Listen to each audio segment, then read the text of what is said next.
राधे राधे राधे राधे। चलिए करते हैं ट्रेंडिंग क्वेश्चन स्टार्ट। तो आज हम करने वाले हैं, अब तक हम 3 दिन से छत्तीसगढ़ में थे, आज छत्तीसगढ़ से आगे बढ़ते हैं और पहुंचते हैं झारखंड। देखते हैं झारखंड में क्या होता है।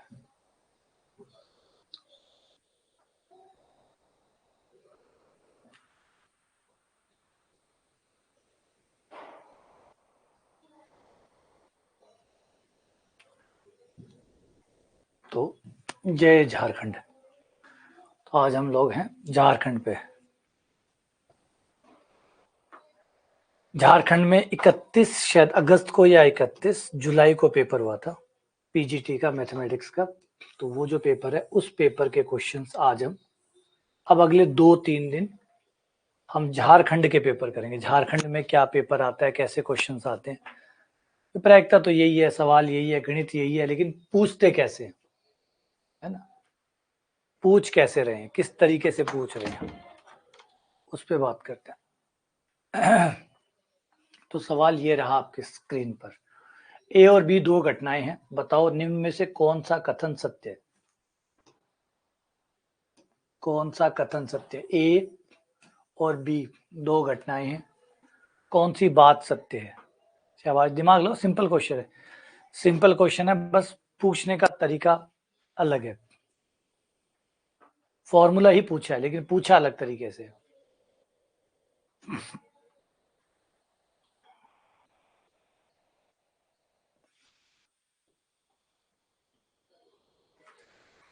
देखो, आप जानते हैं कि ए यूनियन बी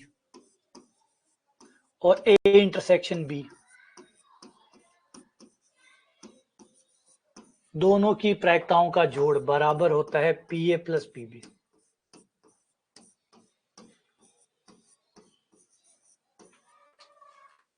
ये फॉर्मूला होता है, ठीक है ना, ये फॉर्मूला होता है। अब एक बात बताइए कि अगर बाई चांस हम इसे लिखना भूल जाएं, इसे लिखना भूल जाएं, गलती से भूल गए, तो क्या होगा। अगर हम इसे लिखना भूल जाएं तो क्या होगा। अगर ए इंटरसेक्शन बी को लिखना भूल जाएं तो क्या होगा।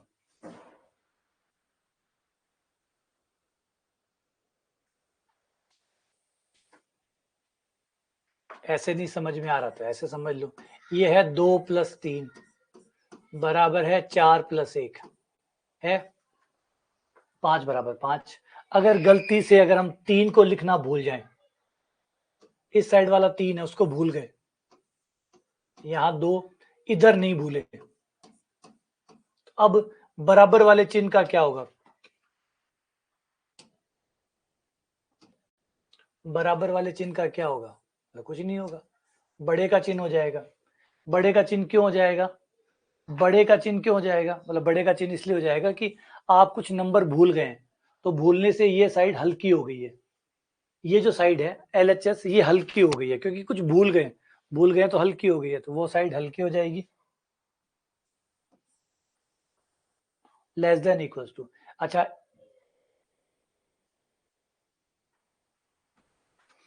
ए union B less than equals to P A plus P B, ये आ जाएगा। अच्छा, बराबर का चिन्ह क्यों आया, बराबर का इसलिए आया कि इसका मान ए इंटरसेक्शन बी का मान 0 भी तो हो सकता है। अगर इसका मान 0 हुआ तो कोई फर्क नहीं पड़ेगा। अगर हम भूल गए, मान लो ये 0 है और हम इसे लिखना भूल गए, तो बराबर बराबर ही रहेगा। 0 को भूलने से क्या फर्क पड़ता है। हाँ, लेकिन अगर प्लस का हुआ तो तब भूल गए तो छोटा हो जाएगा। तो इसलिए दोनों चिन्ह लगाए हैं, छोटा और बराबर।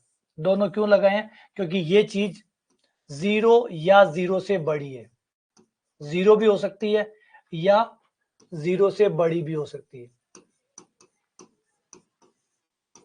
तो अगर ये 0 है तो इसको भूलने से कोई फर्क नहीं पड़ेगा, लेकिन अगर ये 0 से बड़ी है तो इसको भूलने से ये साइड हल्की हो जाएगी, छोटी हो जाएगी, और वो बड़ी, वो तो उतने होता है ही। भाई इधर 3 किलो पड़ा है, अगर आप 3 किलो में से 1 किलो हटा दें तो वो साइड हल्की हो जाएगी, ये अपने आप भारी हो जाएगी, इसने कुछ नहीं किया। वो हल्की हो गई तो ये अपने आप भारी हो गई, वो साइड हल्की हुई तो ये अपने आप भारी होगी। अब ऐसा नहीं कि 4+1, 4+1 तो 5 ही है, लेकिन इधर 5 था, 5 का आपने 2 कर दिया तो वो साइड अपने आप भारी होगी। तो P A union B less than equals to होगा P A plus P B से।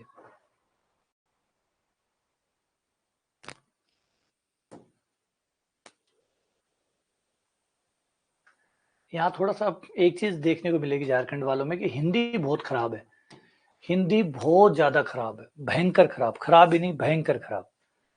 अभी आपको धीरे धीरे आगे देखेंगे तो पता चल जाएगा। पूर्ण अधिकतम, ये पूर्ण अधिकतम का मतलब यहाँ पे निरपेक्ष अधिकतम है,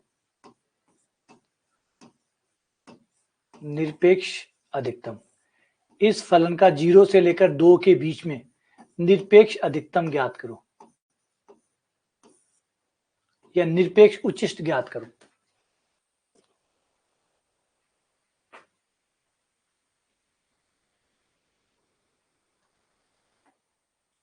हाँ वो तो किसी को भी हटाओ, अगर मैं मान लो 3 की जगह 2 को हटा देता तो भी बात तो यही आती।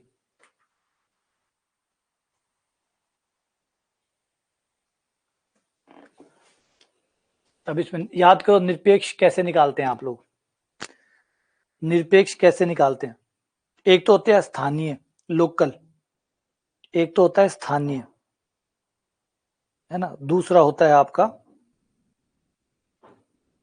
निरपेक्ष, जिसे एब्सोल्यूट कहते हैं। एब्सोल्यूट कैसे निकालते हैं, याद करो, निरपेक्ष वाला पढ़ाया था कि निरपेक्ष कैसे निकालते हैं।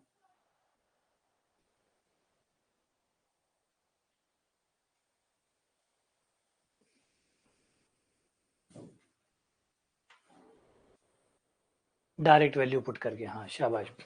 तो सबसे पहले अवकलन करके क्रांतिक बिंदु निकालेंगे, सबसे पहले तो अवकलन करके क्रांतिक बिंदु निकालेंगे। ये किया dy बाई डी एक्स,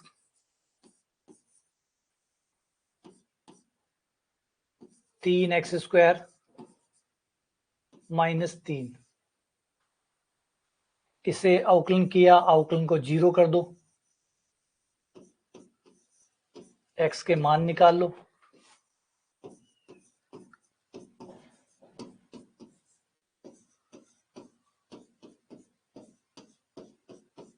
जो x के मान आए, क्रांतिक बिंदु आए वो ले लो, और जो अंतराल के जो किनारे दिए गए वो भी ले लो, किनारे जो हैं वो भी लो, और आपके जो आए हैं बिंदु वो भी लो, और सब पे फलन का मान निकालो।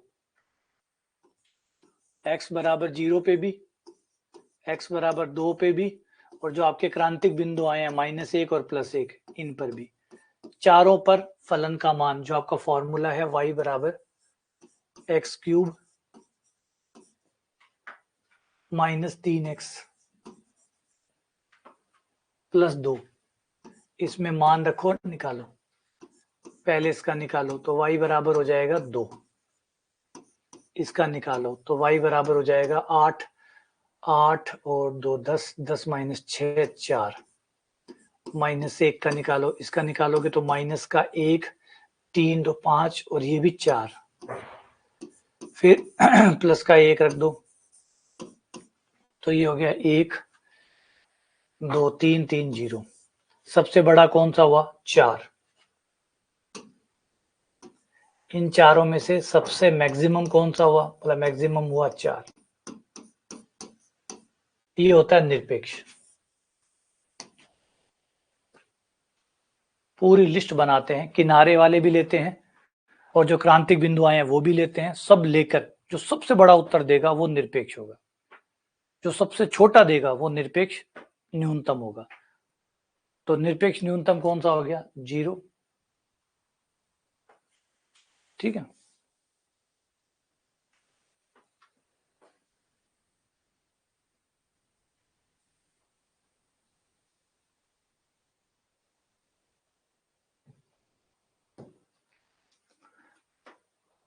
अगला सवाल, निम्न में से कौन सा वास्तविक रेखा पर बढ़ता हुआ फलन है।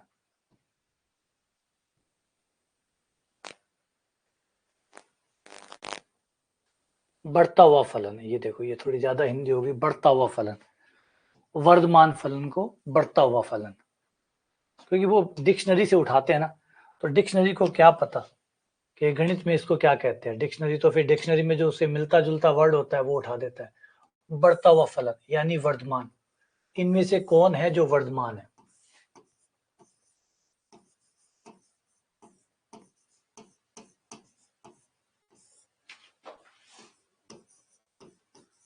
Increasing function. इन ऑप्शंस में से कौन सा फलन इंक्रीजिंग है?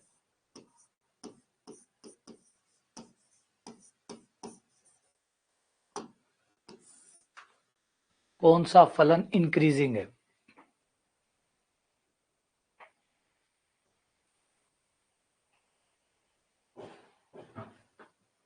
इंक्रीजिंग फलन वो होता है जिसके अवकलन का मान हमेशा हर x के लिए, चाहे x का मान कुछ भी रखूं, x का मान रखने पर अगर अवकलन का मान हमेशा 0 या 0 से बड़ा आता है तो वो वर्धमान फलन होता है। जिसके अवकलन का मान हर x के लिए, यहाँ पे ध्यान रखिए प्रत्येक x के लिए, x का मान मैं कुछ भी रखूं, कुछ भी, कोई फर्क नहीं पड़ना चाहिए, x का मान चाहे कुछ भी रखूं, हिंदी में x का मान कुछ भी रखूंगा, x के सभी मान,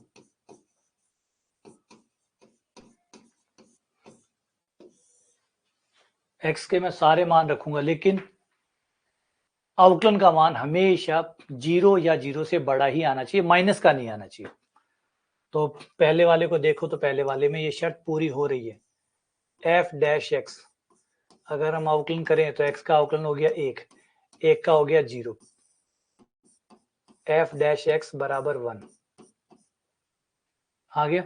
अब x का मान चाहे कुछ भी रख लो, ये तो 1 ही आता रहेगा, x का मान कुछ भी रख लो, ये तो 1 ही आता रहेगा, क्योंकि x के मान पर डिपेंड ही नहीं कर रहा है, ये x के मान पर डिपेंड ही नहीं कर रहा। अवकलन का मान 1 आ गया, 1 तो हमेशा 1 ही रहेगा, चाहे x कुछ भी रख लो, तो ये तो 1 आएगा, 1 आएगा मतलब 0 से बड़ा आएगा, 0 से बड़ा आएगा यानी वर्धमान है। वर्धमान फलन कौन सा होता है? जिसके अवकलन का मान हमेशा 0 से बड़ा या बराबर होता है।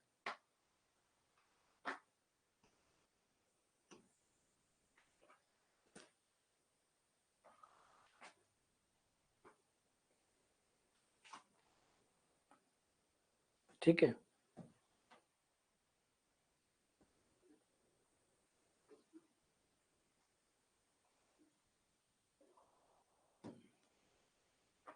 इसके लिमिट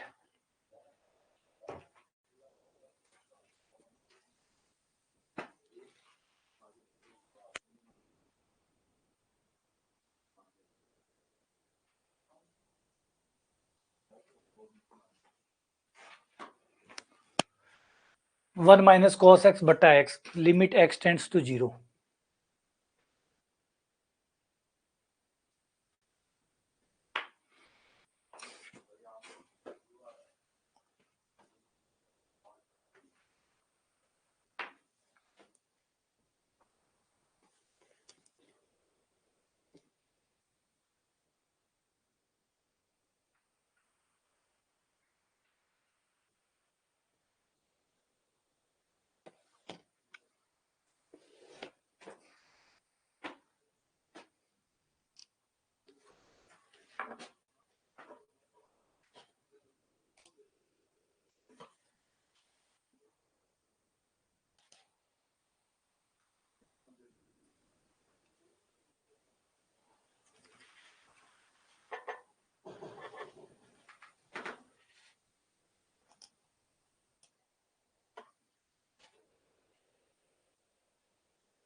देखना आवाज ठीक आ रही है?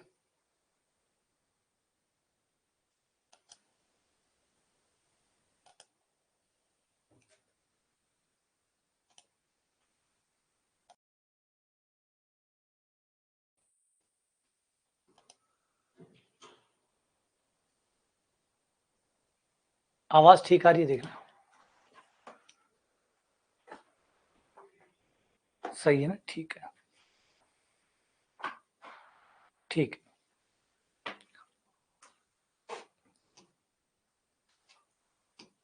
इसमें आप लगा दो डीएल हॉस्पिटल। हाँ, डीएल हॉस्पिटल लगा दो।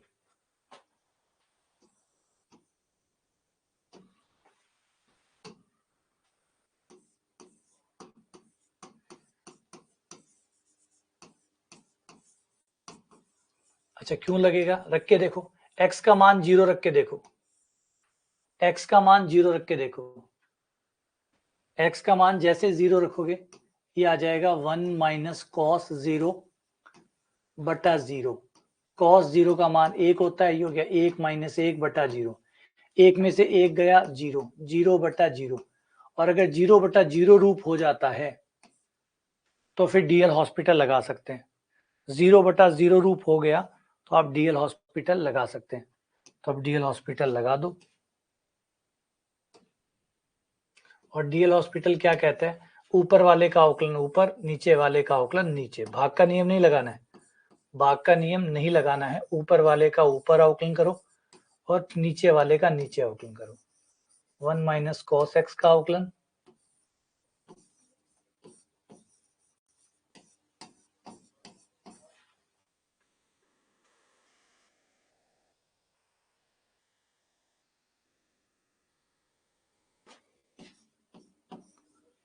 ए का 0 कॉस का साइन एक्स,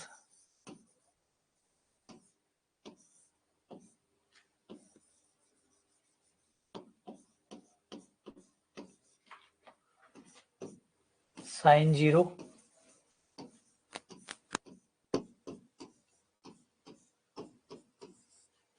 0।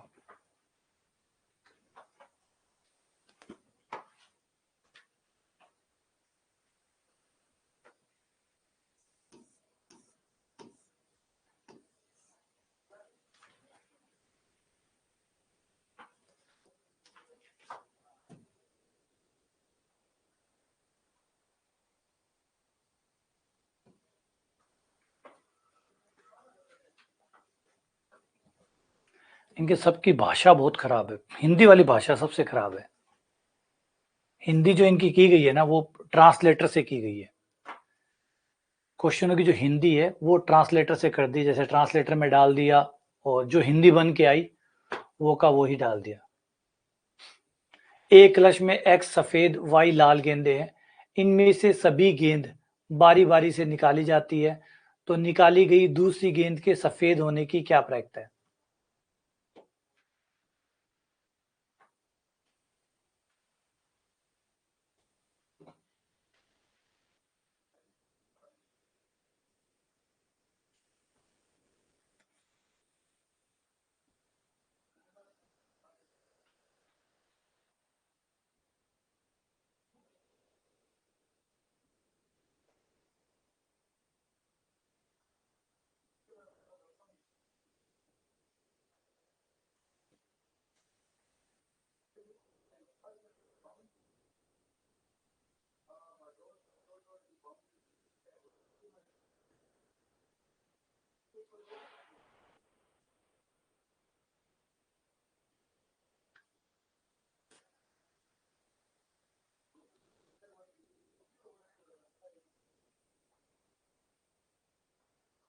क्वेश्चन की भाषा थोड़ी सी अजीब है। मैंने पहले कहा कि क्वेश्चनों की हिंदी जो है ना वो ट्रांसलेटर से वैसे की गई है।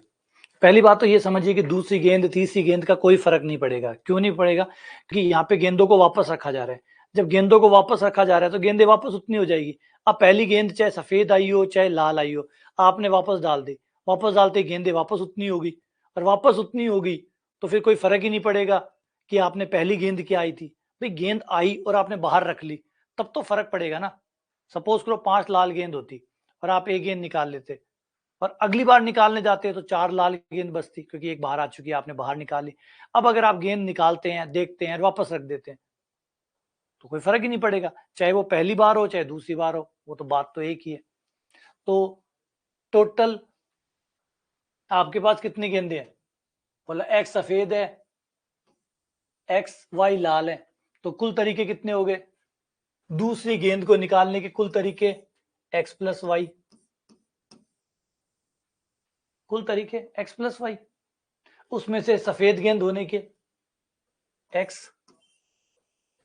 x बट्टा x प्लस वाई। ये थोड़ा सा गायब है इसमें से, बॉल को वापस कहाँ रखा है ये नहीं बताया, और ये नहीं बताया बाकी नीचे x प्लस वाई आ रहा है, तो ये समझा रहा है कि भाई गेंद कम नहीं हुई है। अगर गेंदें कम होती तो नीचे फर्क नजर आता। ऑप्शन से पता लग रहा है, ये आइडिया लग रहा है कि यहाँ गेंद कम नहीं हुई है, वरना ये होता है कि पहली बार जब गेंद निकालते तो अगली बार एक गेंद कम हो जाती, अगली बार एक गेंद कम हो जाती, यानी अगर पहले 10 गेंदें थी तो अगली गेंद 9 में से आती, एक गेंद कम हो जाती। लेकिन यहाँ पे ऐसा नहीं है, x प्लस वाई आ रहा है नीचे, तो x प्लस वाई आ रहा है मतलब गेंदें कम नहीं हो रही, तो x प्लस वाई है तो यानी गेंद देख के वापस रखी जा रही है, निकाल ली, देख ली, वापस रख दी। अब निकाल ली वापस रख दी, तो फिर सीधी सी बात ये है कि भाई अब फर्क नहीं पड़ेगा। अब आप चाहे दूसरी गेंद निकालो चाहे तीसरी गेंद निकालो, जैसे एक पासा होता है, पासे को आपने एक बार फेंका 5 आया, अगली बार फेंकोगे तो पहले क्या आया था उससे कोई फर्क पड़ेगा नहीं, क्योंकि पासे में से कोई नंबर गायब थोड़ी हो जाता है कि पासे को आपने फेंका, फेंकते ही 5 आया, 5 साफ हो गया, 5 आ गया, 5 साफ हो गया, अगली बार 5 नहीं आ सकता, ऐसा थोड़ी होता है। तो एक पासे पर अगर 5 आ गया तो अगली बार क्या आएगा, मतलब वही संभावना है, फिर से वही 6 में से कुछ भी आ सकता है, तीसरी बार मतलब फिर 6 में से कोई आ सकता है, 7वीं बार में फिर भी 6 में से कोई आ सकता है, सेम वही बात है, तो कोई फर्क नहीं पड़ता। अगर आप गेंद को वापस रख देते हैं तो टोटल गेंदें उतनी ही बनी रहेगी। तो पिछली बार क्या आया था, पहली बार में क्या आया था, इसका असर दूसरी बार पे नहीं पड़ेगा। एक सिक्का उछाला हेड आया, दोबारा उछाला हेड आया, तीसरी बार उछाला हेड आया, चौथी बार उछाला हेड आया, 5वीं बार बताओ क्या आएगा, बोले कुछ भी आ सकता है हेड या टेल में से, बोले 4 बार हेड आया हुआ है ना, बोले उससे कोई फर्क नहीं पड़ता, 4 बार हेड आया चाहे 50 बार हेड आए, हर अगली बार हेड या टेल में से कुछ भी आ सकता है। तो सेम वही बात यहाँ पे भी है कि जब बॉल को वापस ही रख दिया, बॉल को वापस डाल दिया, तो क्या फर्क पड़ता है कि पिछली बॉल में क्या आया था और क्या नहीं आया था। ये दूसरी बॉल हो चाहे ये पहली बॉल हो चाहे 8वीं बॉल हो, वो सिक्के की तरह है, 50वीं बार भी उछालोगे तो भी हेड या टेल बराबर संभावना ही रहेगी, चाहे वो 50वीं बार सिक्का उछल रहा हो चाहे पहली बार उछल रहा हो, बात तो वही रहनी है। सोचो, दिमाग लगाइए, कोई प्लेयर है, उसने पहला एक बार टॉस किया, एक मैच खेला, टॉस किया, जीत गया, एक और मैच खेला, टॉस किया, जीत गया, और एक मैच खेला, टॉस खेला, जीत गया। अब ऐसे करते करते उसने लगातार 10 मैच में टॉस जीत लिए, 11वें मैच में टॉस करने जाएगा, बताओ जीतने की संभावना कितनी है, बोले 1/2, तो 10 जीते हुए हैं ना पहले, बोले सर 10 नहीं 10,000 भी जीते हुए होते तब भी हर अगली बार जब वो टॉस करेगा तो उसके जीतने की संभावना 1/2 और हारने की 1/2, क्योंकि ऐसा नहीं है कि वो 10 बार जीत रहा है तो सिक्का उसका गुलाम हो गया, बोलो मालिक क्या चाहिए वही आएगा, कोई फर्क नहीं पड़ता। सिक्के में आप 10 बार भी जीत गए तो भी 11वीं बार आपकी जीतने की प्रायिकता 50-50% ही है, तो इससे पहले वाले में कोई फर्क नहीं पड़ता। तो सेम वही बात है, यहाँ पे भी वही बात है कि दूसरी गेंद हो चाहे पहली गेंद हो चाहे 5वीं गेंद हो और चाहे 50वीं गेंद हो, पहली गेंद के सफेद आने की जो प्रायिकता है वही दूसरी गेंद की है, वही तीसरी गेंद की है, वही चौथी गेंद की है, वही 50वीं गेंद की है, सबकी प्रायिकता एक ही है। जैसे पहले सिक्के में हेड आने की प्रायिकता 1/2 है, तो अगर दूसरी बार उछाले तो भी 1/2, उससे अगली बार उछाले तो भी 1/2, तो वो चेंज नहीं होती। ठीक है, बढ़िया सवाल था। अगला सवाल, एक द्विपद बंटन का जो माध्य होता है वो प्रसरण से अधिक होता है या प्रसरण के बराबर होता है या प्रसरण से कम होता है, कौन सी स्थिति सच है? द्विपद बंटन का, बाइनोमियल डिस्ट्रीब्यूशन का, जो द्विपद बंटन है उसका माध्य प्रसरण से बड़ा होता है या छोटा होता है या बराबर होता है या निम्न में से कोई नहीं होता है।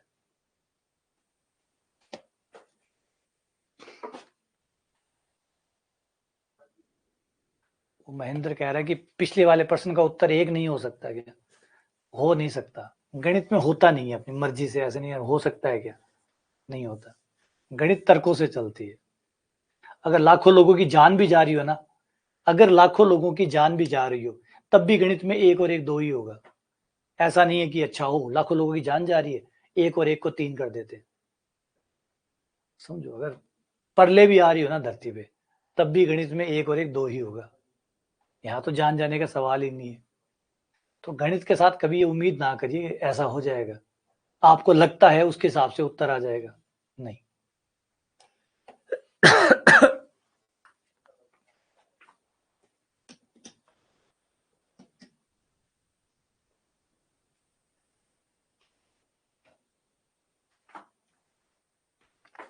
माध्य कितना होता है, दिमाग लगाइए इसमें। माध्य कितना होता है, बोला एनपी, सही है। प्रसरण कितना होता है, बोला एनपी क्यूब, ठीक है। दोनों में भाग दे दो,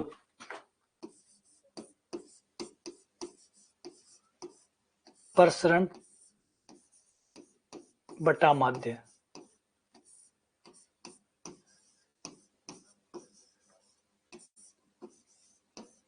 एनपी एनपी कट गया, ये क्यू आ गया। क्यू असफलता की प्रायिकता है, और प्रायिकता है इसका मतलब मान तो एक से कम ही होगा, मान तो एक से कम ही होगा। क्यू प्रायिकता है, क्यू प्रायिकता है, प्रायिकता का मान तो एक से ज्यादा नहीं हो सकता, तो क्यू एक से छोटा होगा, क्यू एक से छोटा होगा, तो प्रसरण बटा माध्य छोटा हुआ एक से।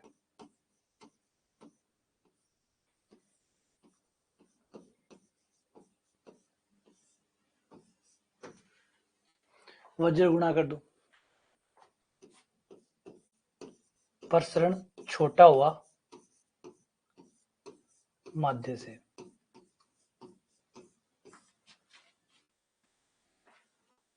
ये आ गया। इसका मतलब माध्य बड़ा होगा प्रसरण से, द्विपद बंटन का माध्य प्रसरण से बड़ा होगा।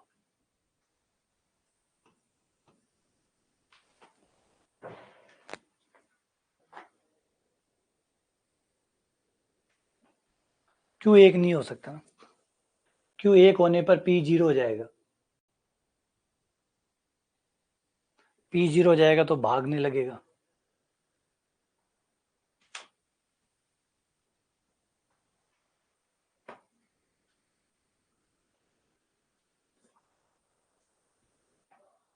ठीक है, बढ़िया प्रूफ है, भाग दो, एनपी एनपी काटो, क्यू क्यू का मान एक से कम, प्रसरण माध्य से छोटा।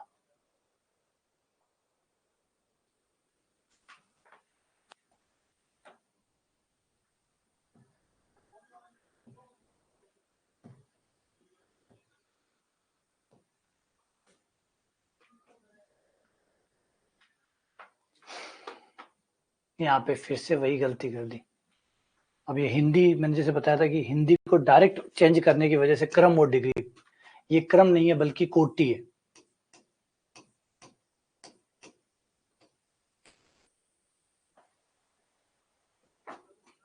और ये क्रम है या घात है।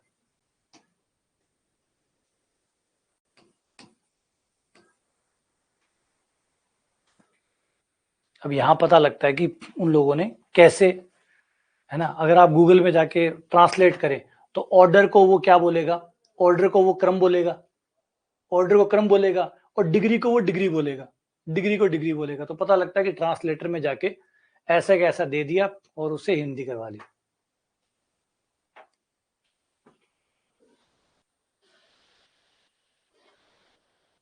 तो इसके अंदर पावर आ रही है 3/2, तो ऑर्डर निकालने में तो कोई दिक्कत नहीं है, ऑर्डर तो जितनी बार आउटलाइन किया गया है मैक्सिमम वो ऑर्डर हो गया, तो आउटलाइन 2 बार किया गया तो ऑर्डर तो 2 हो गया, ये कंफर्म है।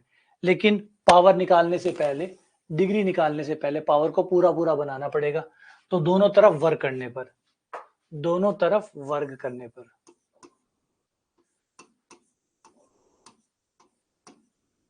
स्क्वायर कर दिया दोनों तरफ, स्क्वायर करने पर ये हो जाएगा 1 प्लस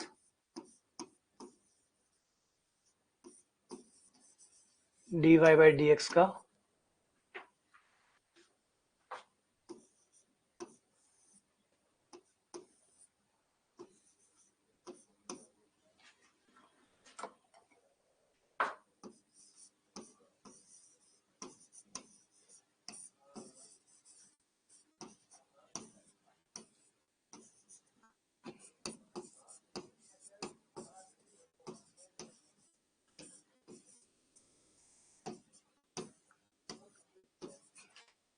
ये हो गया। तो अधिकतम अवकलन कितनी बार है? 2 बार। तो कोटि कितनी हुई? 2। और घात कितनी हुई? वो भी 2। कोटि भी 2, घात भी 2।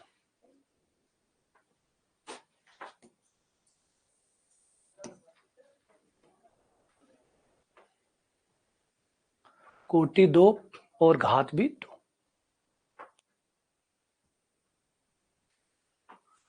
अगला भी ये देखो, ये भी भयंकर वाली हिंदी। यहाँ पे सटीक का मतलब यथार्थ से है। जो सटीक है उसका मतलब तो यथार्थ से है।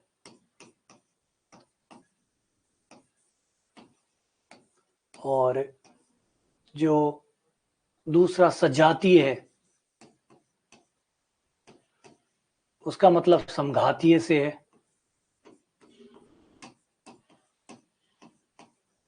और रेखिक का मतलब रेखिक से है।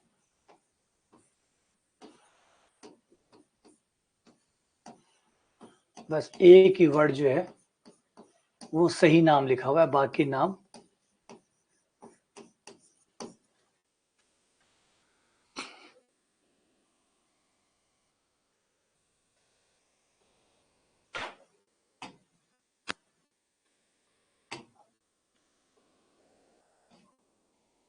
यथार्थ यानी एग्जैक्ट, समघातीय यानी होमोजीनियस, रेखिक यानी लीनियर। अब ये जो अवकल समीकरण है ये कौन सी है? क्या ये एग्जैक्ट है? क्या ये होमोजीनियस है? क्या ये लीनियर है? क्या ये रेखिक है? इनमें से ये कौन सी है?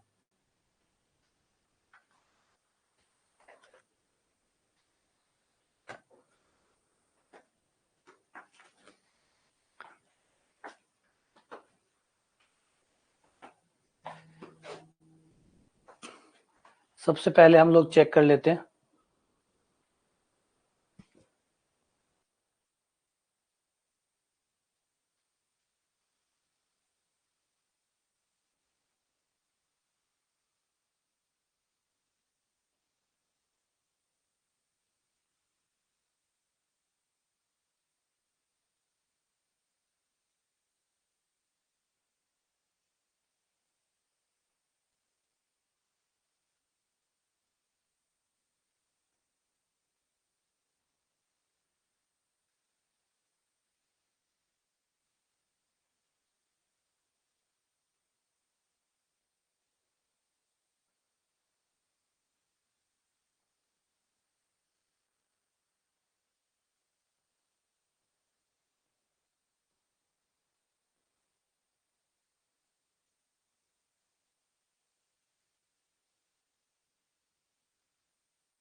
देखो, सबसे पहले यथार्थ यानी एग्जैक्ट कब होती है?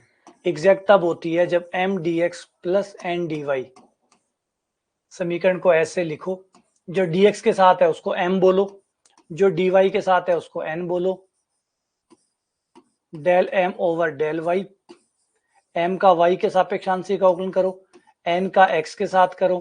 अगर ये बराबर पाया जाता है तो एग्जैक्ट है, मतलब यथार्थ अवकल समीकरण है।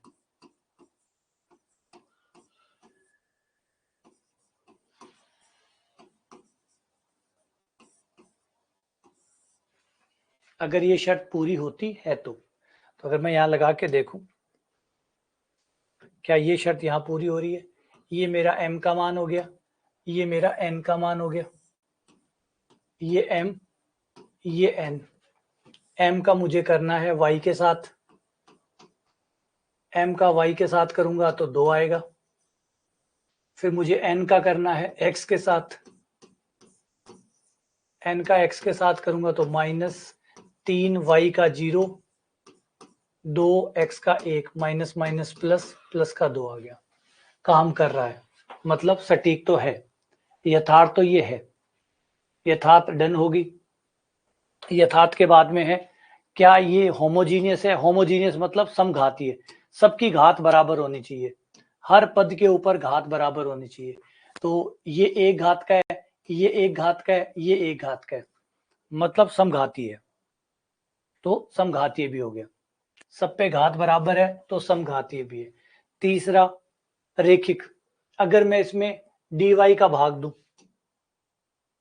dy का भाग देने पर ये हो जाएगा 2y dx बट्टा dy -3y प्लस 2x बराबर 0, 2y का भाग दे दो,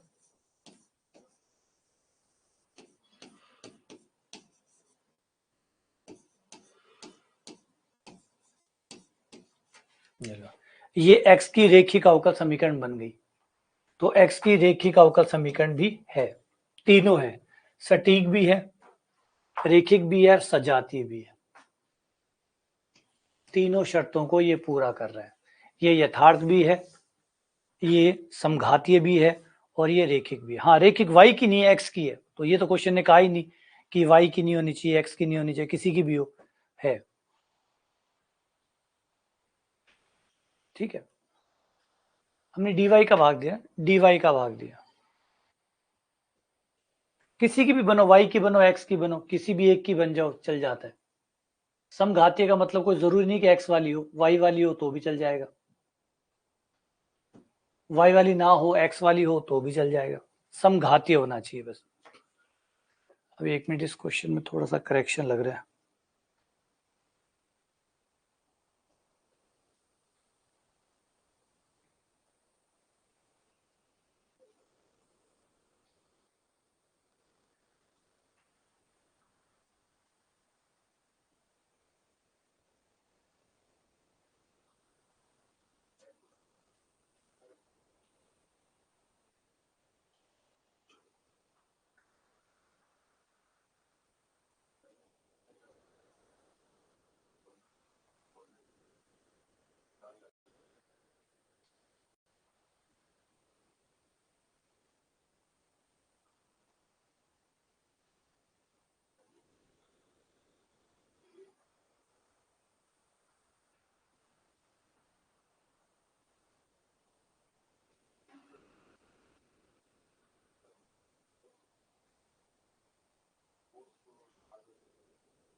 ये है bx -3y z, यहाँ पे माइनस है, ये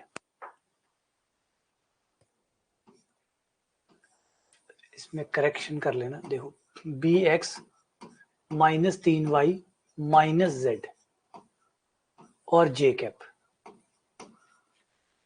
ये है, और ये अघूर्णी है, इरोटेशनल है, अघूर्णी सदिश है।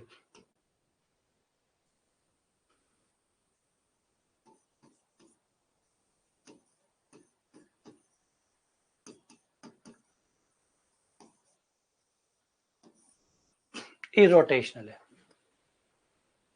अब अघूर्णी सदिश कौन से होते हैं? जिनका कर्ल 0 होता है, जिनका कर्ल 0 होता है, बस कर्ल 0 की शर्त लगाओ, डेल क्रॉस v बराबर 0 वेक्टर, कर्ल निकाल लो, कर्ल को 0 कर दो, कर्ल निकाल लो, कर्ल को 0 कर दो, और फिर ABC का मान आ जाएगा। तो डेल क्रॉस v बराबर i j k del over del x del over del y del over del z x plus 2y x plus 2y plus az bx minus 3y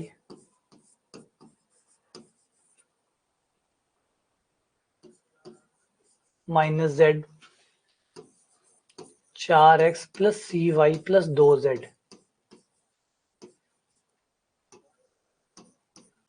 बराबर 0 वेक्टर।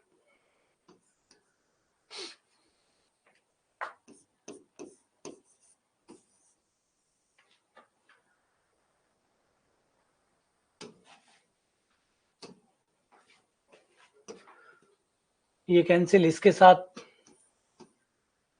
y के साथ करोगे तो 4 का 0 c y का 1 2z का 0 minus z के साथ करोगे 0 0 माइनस 1 ये आई वाला हो गया माइनस j ये छोड़ दोगे, इसके साथ करोगे x के साथ करोगे तो 4 0 0 माइनस z के साथ करोगे तो 0 plus 0 plus a plus k cap, ये कैंसिल, x के साथ करोगे तो b आ जाएगा बाकी 0 माइनस y के साथ करोगे तो 2 आ जाएगा बाकी सब 0 बराबर 0 वेक्टर। 0 वेक्टर मतलब 0 i 0 ही j और 0 ही k, दोनों साइड i से i कंपेयर करो, j से j कंपेयर करो, k से k कंपेयर करो, तो इधर आ जाएगा c plus 1 i cap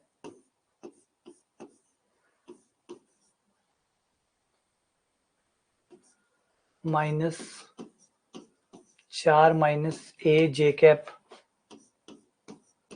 b minus 2 k cap बराबर 0 i 0 j 0 k, i से i j से j और k से k कंपेयर करने पर c प्लस 1 बराबर 0 c बराबर माइनस 1।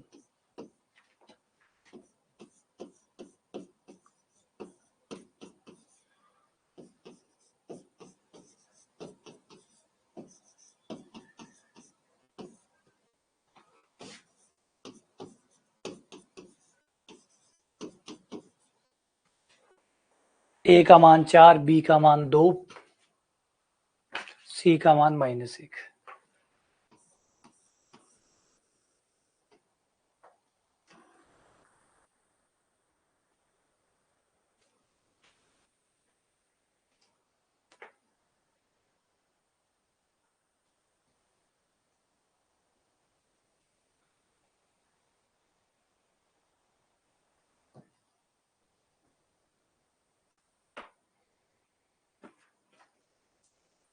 अभी ये आधी हिंदी है आधी इंग्लिश है।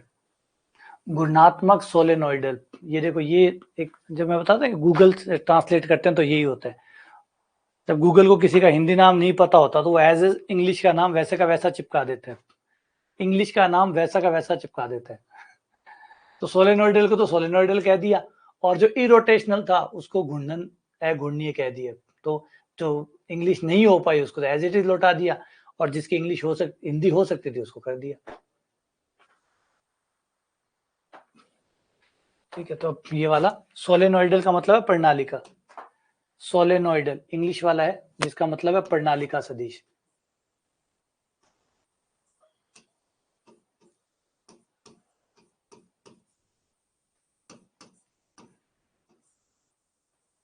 प्रणालिका, तो पहले इसके दोनों पार्ट निकालो। प्रणालिका सदिश वो होता है जिसका डाइवर्जेंस 0 होता है, डाइवर्जेंस निकालो। अगर डाइवर्जेंस 0 आया तो वो प्रणालिका सदिश होगा, कर्ल 0 आया तो अघूर्णीय सदिश होगा, मतलब इरोटेशनल होगा। तो देखो यहां पर कौन सी स्थिति सेट बैठती है।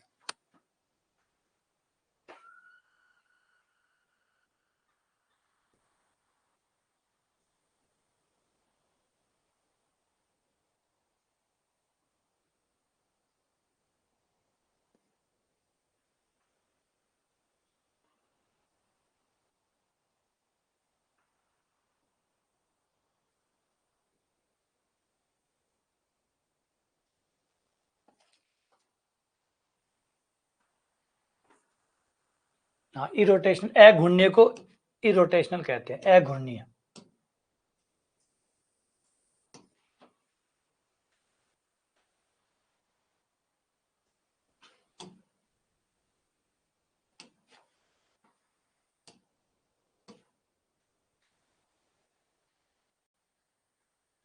पहले डेल डॉट ए निकाल लो।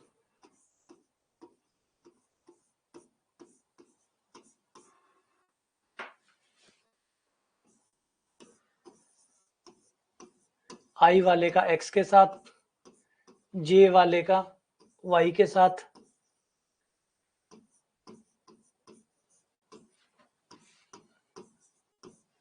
के वाले का जेड के साथ।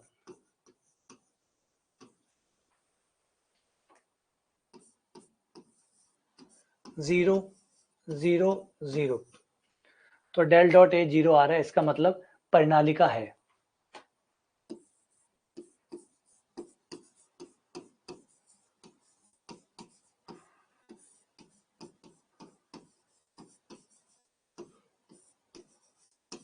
ये एक परिणालिका सदिश तो है।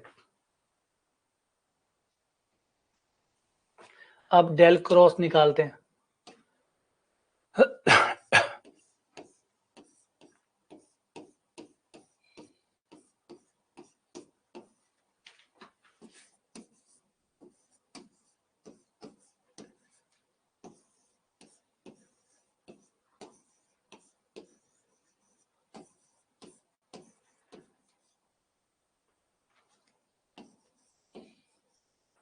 Y Z x Z,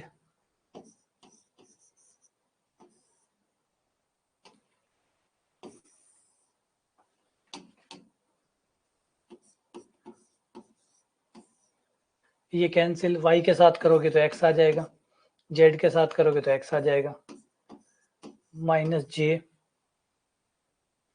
Y plus के कैप जेड, जीरो आई जीरो जे जीरो के, यानी ये अघूर्णनीय भी है।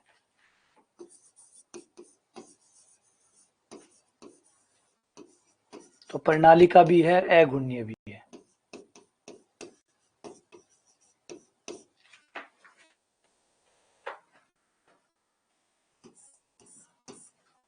अघूर्णनीय प्लस सोलेनोइडल।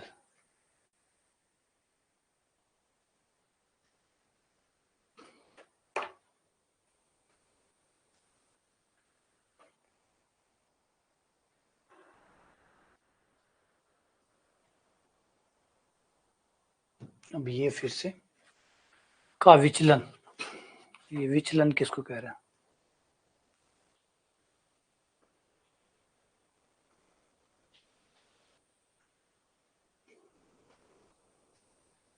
विचलन किसको बोल रहे हैं?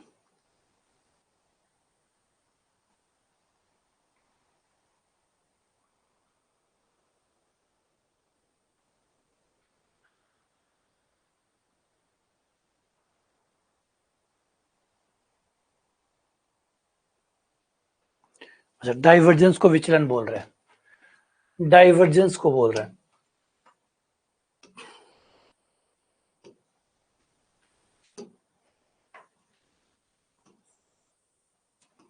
डाइवर्जेंस, अब बताओ डाइवर्जेंस का कैसे नाम विचलन हो गया? डाइवर्जेंस का कौन सा नाम विचलन होता है?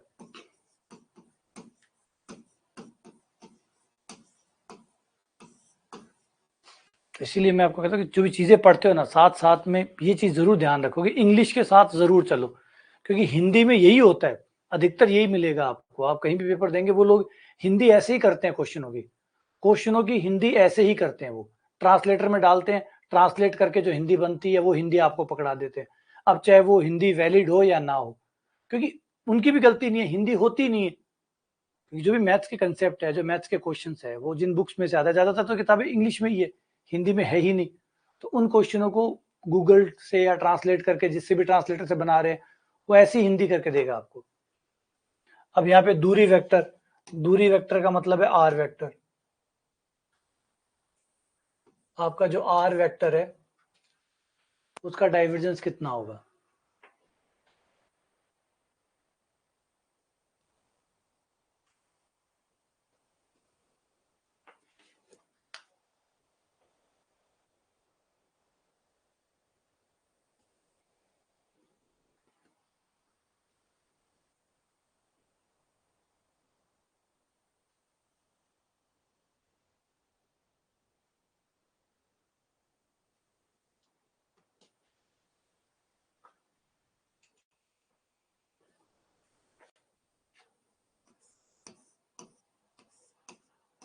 हमें डेल डॉट आर निकालना है।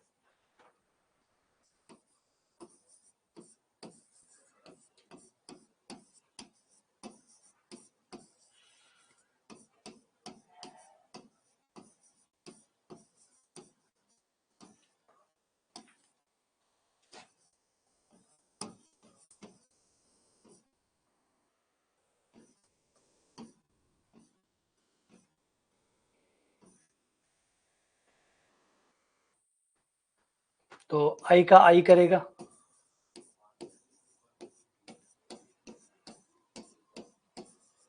जे का जे, के का के।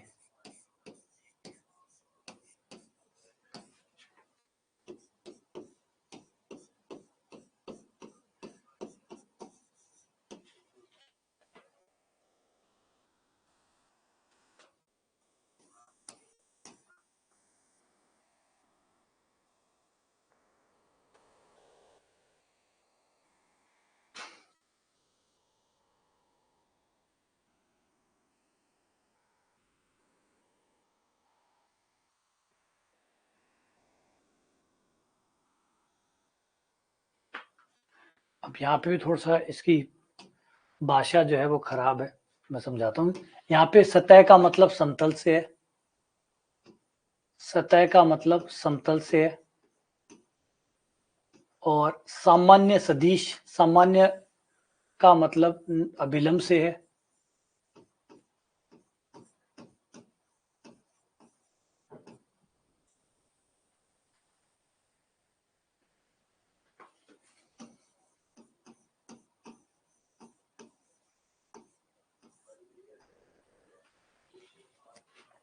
ये क्वेश्चन हो गया।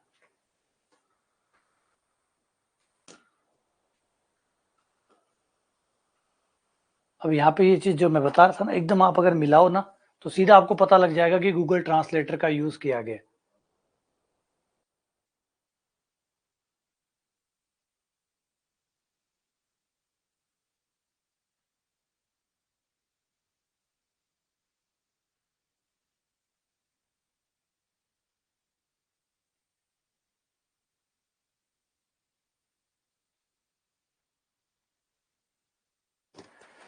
तो इसमें क्या होता है हुआ क्या, अभी कैसे पता लगता है?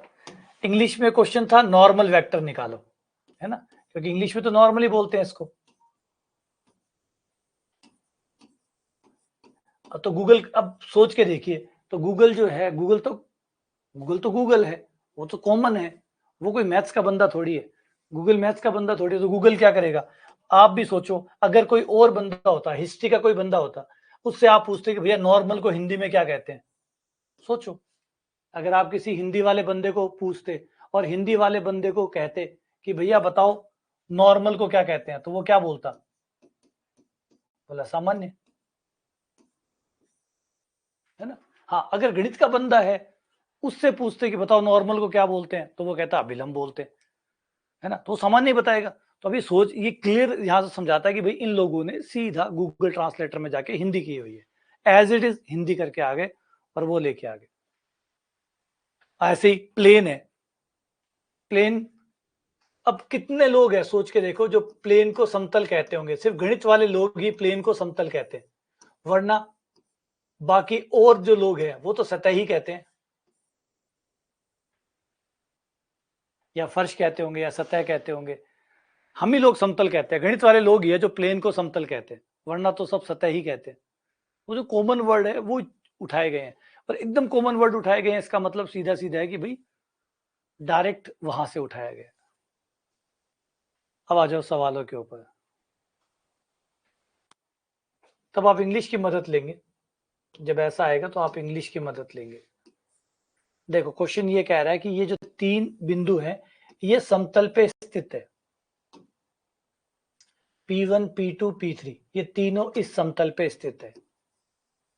ये मान लो P1 है, ये P2 है, ये P3 है। अब क्वेश्चन कह रहा है कि समतल का अभिलंब ज्ञात करके बताओ,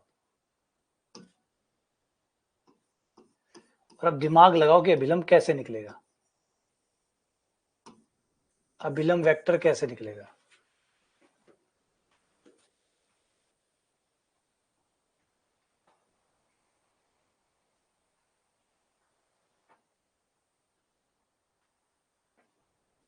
हाँ ये बात भी सही कह रहा है, वो अक्रम कह रहा है कि अच्छा है प्लेन को सतह ही बोला है, वरना हो सकता था प्लेन को हवाई जहाज बोल देता।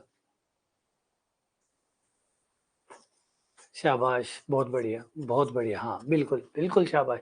देखो अभिलंब निकालना है आपको, अभिलंब निकालना है, लंब सदिश निकालना है, लंब सदिश निकालना है, तो लंब सदिश कैसे निकलेगा, ये 3 बिंदु आपको दिए गए हैं, इनको P1 क्रॉस P2, पहले P1 P2 वेक्टर निकाल लो, P1 P3 वेक्टर निकाल लो, और दोनों की क्रॉस गुणा कर लो, क्रॉस गुणा से अभिलंब सदिश मिल जाएगा, है ना। P1 P2 वेक्टर निकाल लो, P1 P3 वेक्टर निकाल लो, P1 को P3 से मिला दो, P1 को P2 से मिला दो, दोनों की क्रॉस गुणा कर दो, क्रॉस गुणा करने से हमेशा अभिलंब सदिश मिलता है, तो P1 P2 P1 P3, अब इन दोनों की क्रॉस गुणा करोगे तो अभिलंब सदिश मिलेगा, क्रॉस गुणा कर देंगे, तो P1 P2,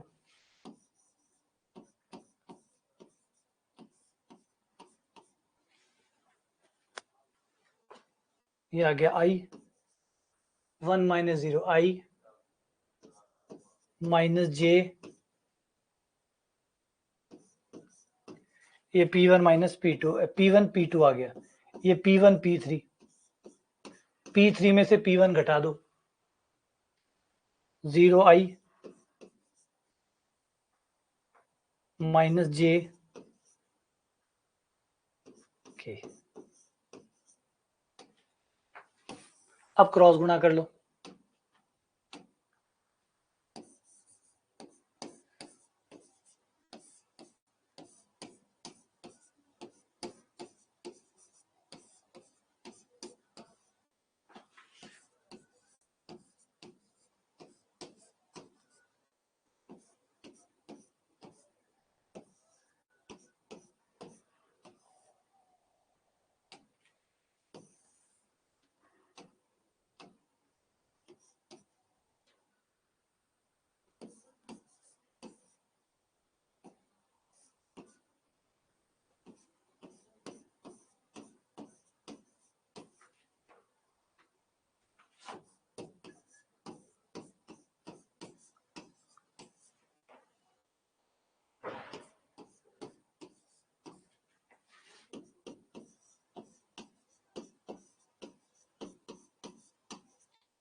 minus J minus किया,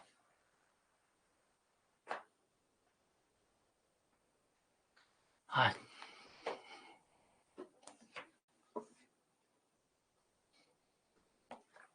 हाँ रवि यहाँ कॉल कर लो, ये रहे नंबर, इन पे कॉल कर लो, वो बता देंगे। इन नंबरों पे कॉल कर लो, वो सारा बता देंगे।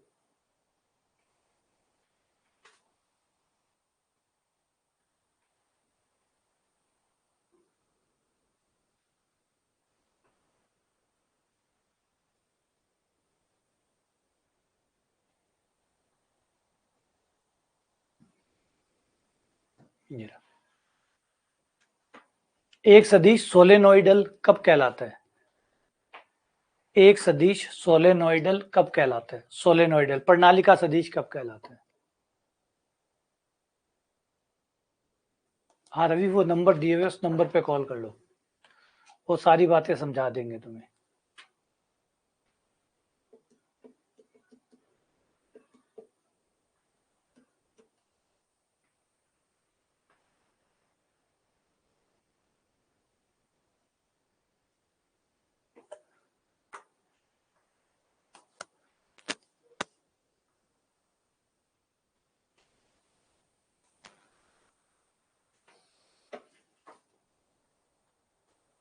बस, तो इनका विचलन शून्य होता है, यहाँ पे विचलन शब्द यूज कर रहे हैं।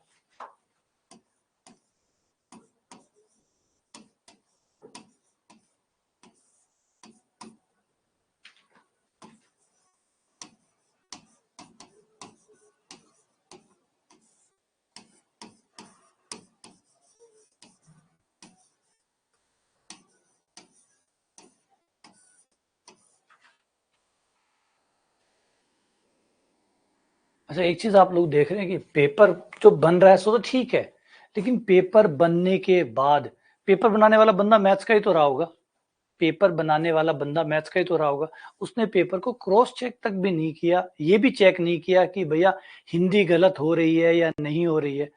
सोचने वाली बात है। उससे ज्यादा बड़ी विचित्र बात यह है कि जिसने पेपर बनाया है वो पेपर को क्रॉस चेक तक भी नहीं कर रहा कि हिंदी सही है या नहीं है।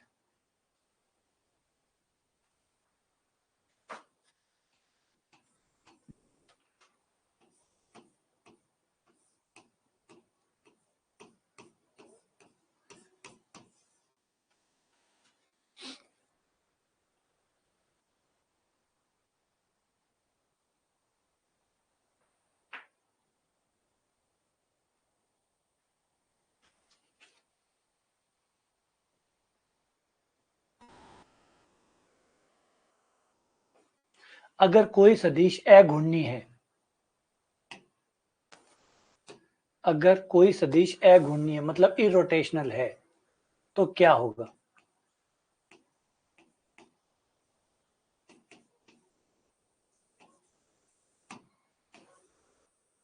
स्टोक प्रमेय का एक शून्यतर मान देगा, स्टोक प्रमेय का मान, स्टोक प्रमेय शून्य मान देता है, विचलन प्रमेय अमान्य होता है। ये विचलन प्रमेय का मतलब अपसरण प्रमेय से है, गॉस की अपसरण प्रमेय।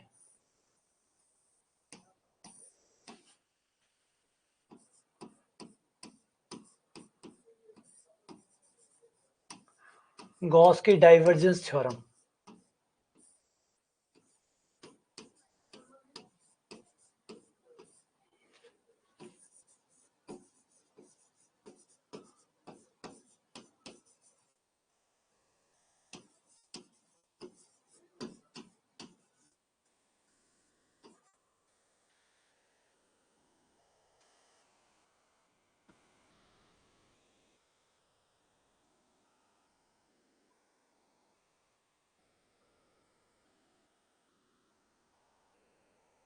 यहाँ शून्यतर का मतलब होता है नॉन जीरो, है ना, शून्यतर, शून्यतर का बहुत ज्यादा हिंदी है, तो शून्यतर का मतलब होता है नॉन जीरो, जो जीरो नहीं हो, शून्यतर यानी शून्य नहीं हो।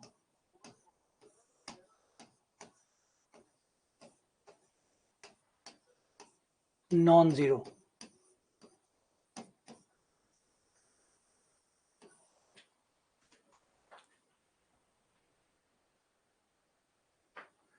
ठीक है, अब अगुणनीय है, अगुणनीय इसका मतलब उसका कर्ल जीरो है ना, अगुणनीय है मतलब कर्ल जीरो है, तो कर्ल का संबंध तो स्टोक प्रमेय से ही है, कर्ल का संबंध तो स्टोक प्रमेय से ही है, तो स्टोक प्रमेय में ही कर्ल काम आता है हमारे, डाइवर्जेंस होता तो अपसरण प्रमेय में काम आता, और कर्ल है तो वो गॉस प्रमेय, स्टोक में काम आता है।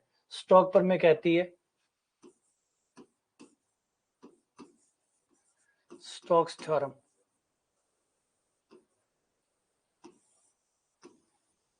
सी F dot D R del cross F dot N cap और डीएस। तो अगर ये जीरो है, अगर अघूर्णीय सदिश है, तो इसका मान क्या हो जाएगा, जीरो। और ये जीरो होते ही ये जीरो हो गया,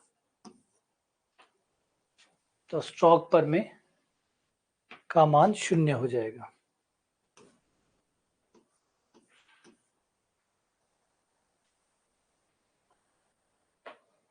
स्टोक का प्रमेय शून्य हो जाएगा। तो यहाँ पे थोड़ा सा ये शून्यतर वर्ड सुन के ना शून्य वाली फीलिंग आ रही है। शून्यतर का मतलब होता है शून्य नहीं होना। शून्यतर का मतलब शून्य नहीं होता। शून्यतर का मतलब होता है शून्य नहीं है, नॉन जीरो है।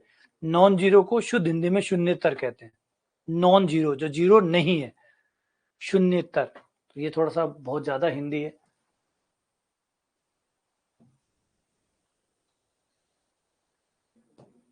इसमें से कौन सा सत्य नहीं है, कौन सा सत्य नहीं है, यानी कौन सा गलत है। सत्य नहीं है यानी असत्य है। इन चारों ऑप्शन में से देखो और बताओ कौन सा असत्य है।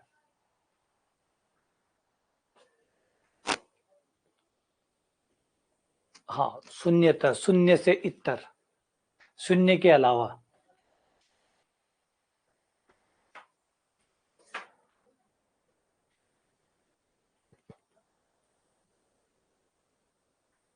जो सत्य है वो पहचान लो।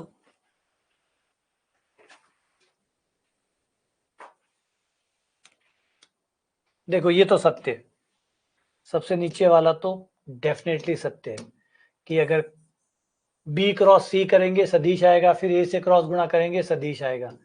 तो ये बात तो एकदम सही कही, एकदम सही हुई। ये बात भी सही है कि पहले क्रॉस गुणा कर देंगे तो सदिश आ जाएगा, फिर सदिश के साथ डॉट गुणा कर देंगे तो अदिश आ जाएगा। ये बात भी सच है, क्योंकि डॉट गुणा करने के बाद तो अदिश हो जाएगा, क्रॉस गुणा करेंगे तो सदिश आएगा। अब ये देखें तो सी तो संभव ही नहीं है, सी तो संभव ही नहीं है। अगर आपने बी और सी की डॉट गुणा कर दी, अगर आपने बी और सी की डॉट गुणा कर दी, तो डॉट गुणा करने के बाद तो सदिश बचेगा ही नहीं, तो क्रॉस गुणा होगी ही नहीं। तो ये तो जो पूछ रहा है ये पूरा ही गलत है, कुछ भी नहीं बचा इसमें तो।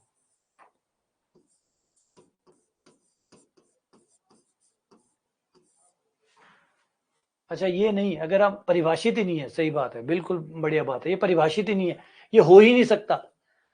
अधीश सदिश से परे है ये बात ही, जो हो ही नहीं सकता वो काहे का अधीश है काहे का सदिश। अगर कोई कहे भूत जो है वो मेल होते हैं या फीमेल होते हैं, सोच के देखो, क्वेश्चन को समझो पहले। कोई कहे कि भूत जो है वो मेल होते हैं या फीमेल होते हैं, अरे पहले भूत ही नहीं होते तो मेल फीमेल कहां से होंगे। तो सेम यहाँ क्वेश्चन, पहले इस बात पे गौर करो कि ये होता ही नहीं है। बी और सी की डॉट गुणा हो गई, बी और सी की डॉट गुणा हो गई। अब डॉट गुणा होने के बाद में ए के साथ सदिश बचा ही नहीं, क्रॉस करेगा कौन, तो फिर सदिश सदिश का सवाल ही नहीं बनता। तो ये लाइन ही अपने आप में पूरी गलत है कि भैया अदिश, अदिश कहाँ बताएं, भूतों में क्या मेल क्या फीमेल, पहले तो भूत ही नहीं होते तो फिर उन मेल फीमेल कहां से होंगे। तो पहले ये हो ही नहीं सकता, तो सदिश सदिश तो सवाल ही नहीं उठता। ऐसे यहाँ पे भी आ जाओ, सेम यही बात, ये भी गलत है। देखो ये भी गलत है, या तो ये हमसे टाइपिंग की गलती हुई है ना, ये भी गलत है। सेम इसमें भी वही कहानी है भाई, बी और C, B dot C, B dot C हो गया। अब डॉट गुणा होते ये तो सदिश बचा ही नहीं, अब सदिश बचा ही नहीं तो फिर डॉट गुणा कैसे करेगा, कौन करेगा डॉट गुणा यहाँ पे, इधर सदिश बचा ही नहीं तो डॉट गुणा करेगा कौन आगे, तो ये तो आगे हो ही नहीं सकता, सदिश सदिश का तो सवाल ही नहीं उठता। तो मैं एक बार चेक कर लेता हूँ कहीं हमारा, अच्छा, भूत मेल होता है।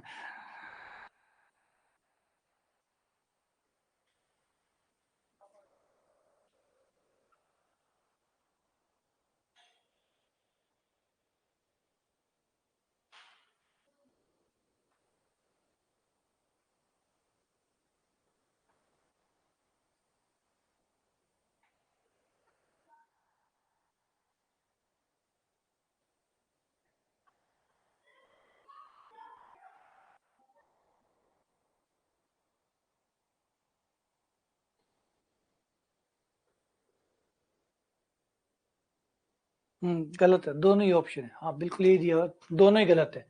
ए भी गलत है और सी भी गलत है, तो दोनों ही सही है,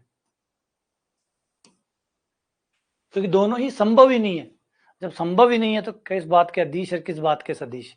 ना कोई अधीश है ना कोई सदिश है। तो इसका आंसर ए भी है और इसका आंसर सी भी है। ठीक है, चलो मिलते हैं आप लोगों से। हाँ डिलीट होगा ये क्वेश्चन, ज्यादा दो ऑप्शन सही हो गए तो क्वेश्चन डिलीट होगा। चलो मिलते हैं आप लोगों से।